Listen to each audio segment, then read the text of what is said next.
سيئات أعمالنا ونعوذ بالله من شرور أنفسنا ومن سيئات أعمالنا ونعوذ بالله من شرور أنفسنا ومن سيئات أعمالنا من يهده الله فلا مضل له ومن يضلل فلا هادي له وأشهد أن لا إله إلا الله وحده لا شريك له وأشهد أن سيدنا وسندنا وشفيعنا ومولانا محمدا عبده ورسوله صلى الله تعالى عليه وعلى آله وأصحابه أجمعين وبارك وسلم تسليما كثيرا كثيرا أما بعد فأعوذ بالله من الشيطان الرجيم بسم الله الرحمن الرحيم لقد كان لكم في رسول الله أسوة حسنة وقال رسول الله صلى الله عليه وسلم من كان يؤمن بالله واليوم الآخر فليكرم ضيفه صدق الله العظيم وصدق رسوله النبي الكريم ونحن على ذلك لمن الشاهدين والشاكرين والحمد لله رب العالمين اللهم صل على محمد وعلى آل محمد كما صليت على إبراهيم وعلى آل إبراهيم إنك حميد مجيد اللهم بارك على محمد وعلى آل محمد كما باركت على إبراهيم وعلى آل إبراهيم إنك حميد مجيد رب اشرح لي صدري ويسر لي أمري واحلل عقدة من لساني يفقهوا قولي. میرے محترم معزز سامعین کرام، آج کے ماحول کے لحاظ سے نبی اکرم صلی اللہ علیہ وسلم کی سیرت پڑھنے، سننے، سمجھنے اور پھیلانے کی بہت زیادہ ضرورت ہے. نبی اکرم صلی اللہ علیہ وسلم کی سیرت کے دو پہلو،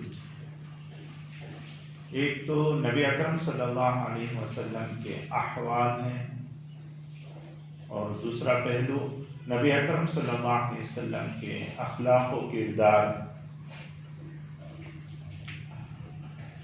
احوال اور اخلاق کردار، آپ دنیا میں جتنے بھی بڑے انسان آئے ہیں آپ دیکھیں گے یا تو ان کے پاس احوال ہوں گے یا کہ اخلاق و کردار، دونوں ایک آدمی میں نہیں جمع ہوں. نبی اکرم صلی اللہ علیہ وسلم کے اندر دونوں احوال بھی تھے، اخلاق و کردار بھی تھے. نبی اکرم صلی اللہ علیہ وسلم جن کے اخلاق کی وجہ سے لوگ نبی اکرم صلی اللہ علیہ وسلم کے جانی دشمن بھی نبی اکرم صلی اللہ علیہ وسلم پر اپنے جان نچھاور کرنے والے بن جاتے. نبی اکرم صلی اللہ علیہ وسلم جب عبادت کے لیے کھڑے ہوتے، حدیث کی کتابوں میں آتا ہے کہ نبی اکرم صلی اللہ علیہ وسلم جب رات کی نماز پڑھتے نا، اتنی طویل رکعات پڑھا کرتے تھے کہ پاؤں مبارک پر ورم آ جاتا. زندگی میں ہم کو اور آپ کو کبھی ایسی عبادت بھی کیے ہیں؟ ہم صرف ایک ہی وقت ایسا ہو کہ کبھی ایسا بھی ہوا ہے ہمارے ساتھ؟ کسی کو کبھی ہوا ہوگا پاؤں میں ورم، اتنا عبادت کیے ہوں گے. نبی اکرم صلی اللہ علیہ وسلم تو ہر دن اتنی لمبی رکعت پڑھا کرتے. ایک صحابی بولتے ہیں کہ نبی اکرم صلی اللہ علیہ وسلم کو میں نے رات کے وقت دیکھا، میں نے سوچا کہ نبی اکرم صلی اللہ علیہ وسلم کے پیچھے میں بھی جا کے نماز پڑھ رہے تھے. نبی اکرم صلی اللہ علیہ وسلم نے سورہ فاتحہ پڑھی، پھر سورہ شروع کی، سورہ بقرہ. میں سوچا کہ سورہ بقرہ پڑھ رہے ہیں، ایک پارے پہ ختم ہو جائیں. اس ایک سورہ اس سے بڑھتے ہی جا رہے، پڑھتے جا رہے. تو یہ سوچے کہ ہاں اس کے بعد تو رکوع کر لیں. وہ ختم کر کے پھر سورہ آل عمران شروع کر دی. کہیں کہ اس پر تو ختم کر دیں گے. سورہ آل عمران بھی پڑھ لی اور اس کے بعد پھر سورہ شروع کر دی. سورۃ النساء. اس کے بعد سورۃ النساء کے بعد میں رکوع کی نبی اکرم صلی اللہ علیہ وسلم. اور یہ جو رکعت لمبی ہوئی نا، اتنا ہی تقریباً اسی کے مطابق رکوع بھی اتنا لمبا. ایسی عبادت کیا کرتے تھے نبی اکرم صلی اللہ علیہ وسلم. اور اخلاق اعتبار سے دیکھا جائے، اخلاقی اعتبار سے دیکھا جائے تو باہر تو ان کو نبی اکرم صلی اللہ علیہ وسلم کو نبوت سے پہلے نبی اکرم صلی اللہ علیہ وسلم کو آپ کا نام لے کر پکارنے کے بجائے آپ کو صادق و امین کہہ کر پکارا کرتے تھے. اتنے اچھے اخلاق تھے. نبوت سے پہلے صادق و امین پکارا کرتے تھے نبی اکرم صلی اللہ علیہ وسلم. کیسے اخلاق تھے ان کے. یہ باہر کا ماحول، باہر میں اتنے اچھے بن کر ہیں. ادھر گھر کو آئیے، گھر کے اندر بھی کامل اخلاق والے بن کر دکھائے نبی اکرم صلی اللہ علیہ وسلم نے. ماں تو بچپن میں ہی انتقال ہو گئی.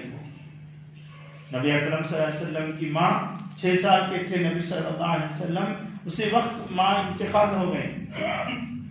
لیکن اپنی ماں کی محبت کا اظہار اس طرح کرتے ہیں. نبی اکرم صلی اللہ علیہ وسلم فرماتے ہیں کبھی میں مسجد میں ہوں، میری ماں کمرے میں ہو، حجرے میں ہو، وہ پردہ ہٹائے، کھڑکی سے پردہ ہٹا کر وہ مجھے پکارے محمد، تو میں میری ماں کی پکار پر، میری ماں کی آواز پر میں نماز توڑ دیتا.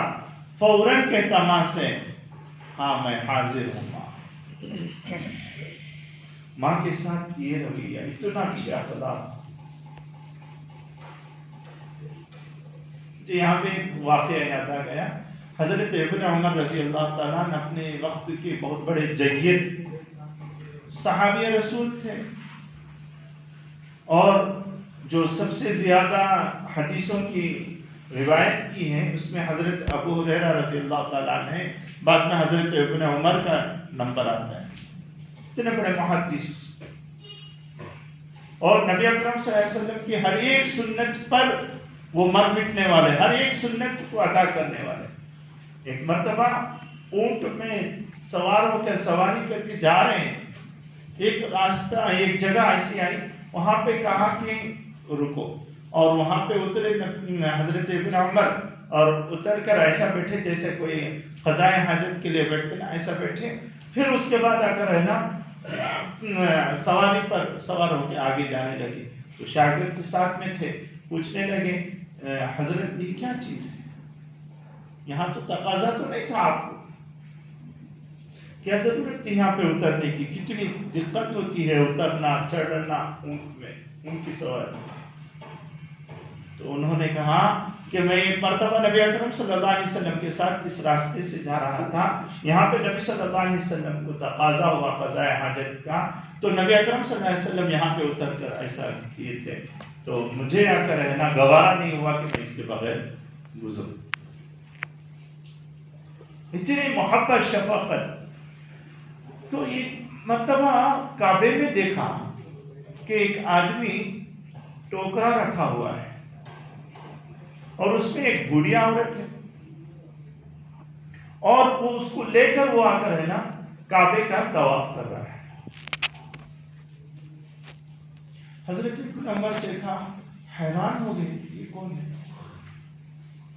اور اس کے بعد میں وہ طواف مکمل کر کے وہ حضرت کی خدمت میں پہنچا، حضرت ابن عمر رضی اللہ تعالیٰ عنہ کی خدمت میں۔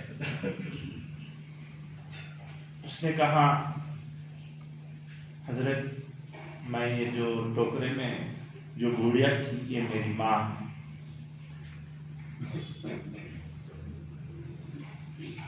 درازی عمر کی زیادتی کی وجہ سے یہ چلنے پھرنے سے معذور ہیں۔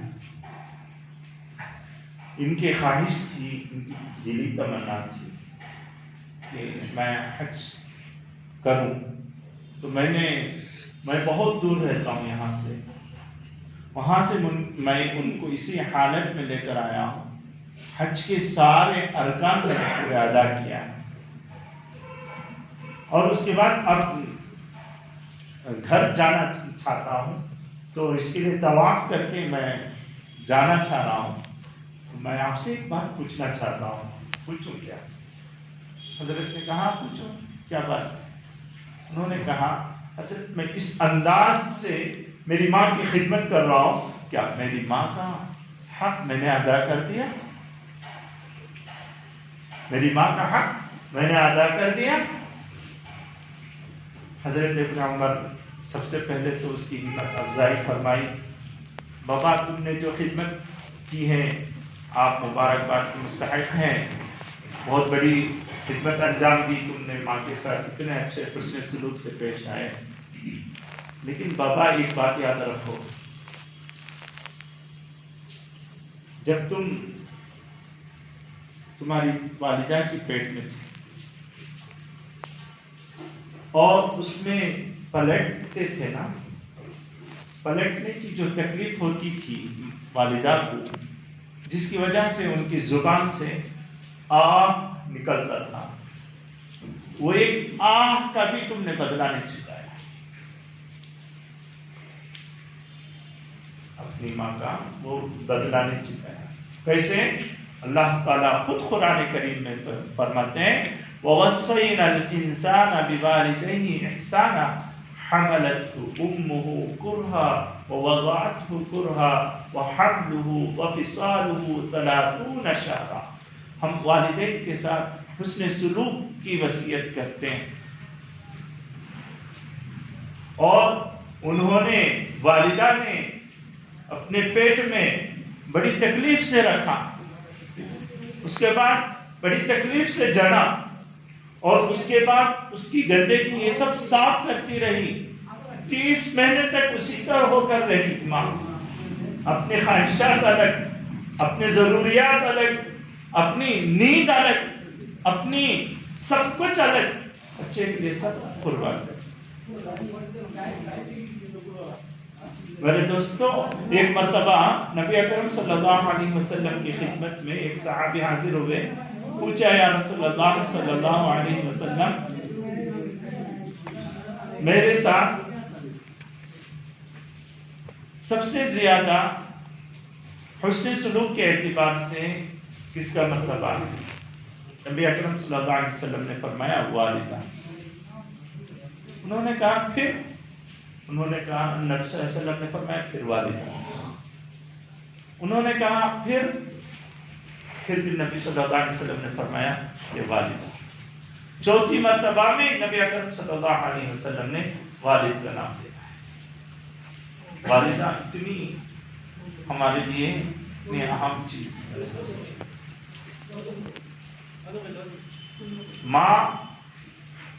ماں کا مقام و مرتبہ بہت اونچا ہے۔ اللہ کے نبی صلی اللہ علیہ وسلم نے حدیث میں فرمایا الجنت تحت اقدام الامہات، جنت ماں کے قدموں کے نیچے ہے، مطلب کہ ماں کی سب سے نچلا حصہ، سب سے مرتبے میں سب سے کم درجہ جو ہے ماں کا پاؤں ہوتا ہے، تم اس کو بھی تکلیف نہیں پہنچانا، ان کے دل و دماغ کو۔ آج کیا ہو رہا ہے ذرا سوچیں۔ میں تو نبی اکرم صلی اللہ علیہ وسلم کی سیرت سنانے بیٹھا ہوں، ماں کے بارے میں تو میں انشاءاللہ کبھی ایک موقع آئے گا تو میں انشاءاللہ میں بتاؤں گا، یہ کتابوں میں یہاں تک بھی لکھا ہے کہ حضرت موسیٰ علیہ السلام نے اللہ تعالیٰ سے جب بات کی تو ایک مرتبہ اللہ تعالیٰ نے فرمایا اے موسیٰ سنبھل کے بات کرنا. کیا ہے کیوں یا اللہ اب تک تو میں سنبھل کے بات کر رہا تھا. نہیں، تم جب میرے سے بات کرنے کے لیے آتے تو تمہاری والدہ وہاں سے تمہارے لیے دعائیں کرنے لگتی تھی، وہ چلے گئی، وہ دنیا سے رخصت ہو گئی ہے، جو تمہارے لیے تمہارے پیچھے تمہارے لیے دعائیں کرتی، بے غرض ہو کر محبت کرنے والی ماں. انشاءاللہ کبھی میں بتاؤں گا ماں باپ کے بارے میں. نبی اکرم صلی اللہ علیہ وسلم نے ماں کا درجہ بہت اونچا بتایا. اچھا، صرف اخلاقی اعتبار سے ہی نہیں، نبی اکرم صلی اللہ علیہ وسلم کی عبادات ہو یا معاملات ہو یا معاشرت ہو یا اخلاقیات ہو، سب میں اعلیٰ و عرفہ تھا نبی اکرم صلی اللہ علیہ وسلم. ایک مرتبہ ایک یہودی نبی اکرم صلی اللہ علیہ وسلم کی خدمت میں آیا، آ کر برا بھلا کہنے لگا.